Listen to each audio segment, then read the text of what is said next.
Hey, what's up everybody? Rob Marzullo here, Ram Studio Comics. Welcome back.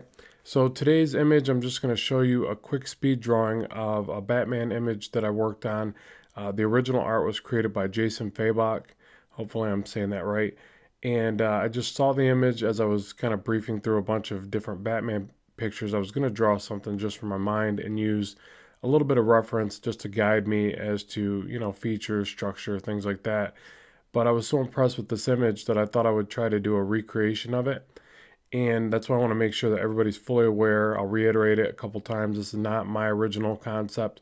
This was drawn by Jason Fabok. So what I do is I study the work and I try to come as close as I can. I'll change little things here and there. I think I ended up making mine a bit wider in stature, from left to right. It was a little bit more stretched out. But the reason I do stuff like this, because I want to hurry up and get to that, because I can just hear people thinking, man, you're tracing someone else's work. Well, I'm not tracing. I'm just looking at it and drawing it. But still, that idea that you're just recreating somebody else's piece. Why would you do that?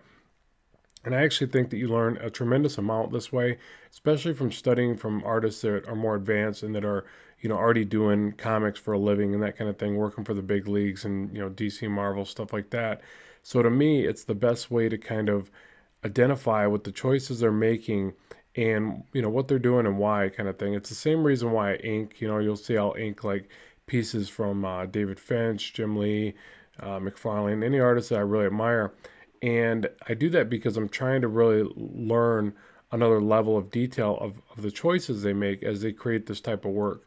Where am I missing, the key essential ingredients to make my stuff look more impressive? Is it the proportions? Is it the shading?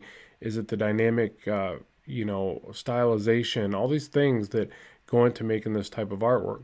So when I do this type of study, I'm able to look into the work a bit more, in my opinion. And I don't know if this will work for everybody, but I truly recommend it.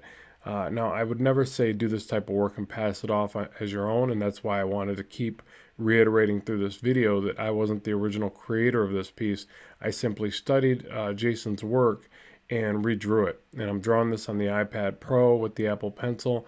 And it was kind of another benchmark as well because I'm always trying to see how far I can take the artwork on this iPad and really explore it because I absolutely love it. I love being able to, move around the house and draw in ink and things like that. So again, that was another reason for me to do this type of video is to see if I could come close to his level of refinement with this type of device, and also just to again study the choices made in this type of rendition.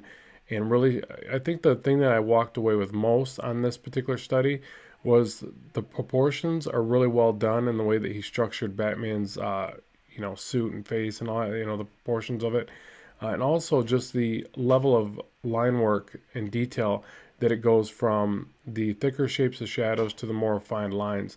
I think that sometimes I oftentimes leave the line work a little too thick and I don't have the gradation needed to really make the forms look as well shaded as they could be. So let me know in the comments section below what you think of this type of video. Be sure to check out Jason Fabok's work, and there'll be more videos on the way real soon. So I appreciate you tuning in and watching this. As always, keep drawing, keep having fun, and I will talk to you soon.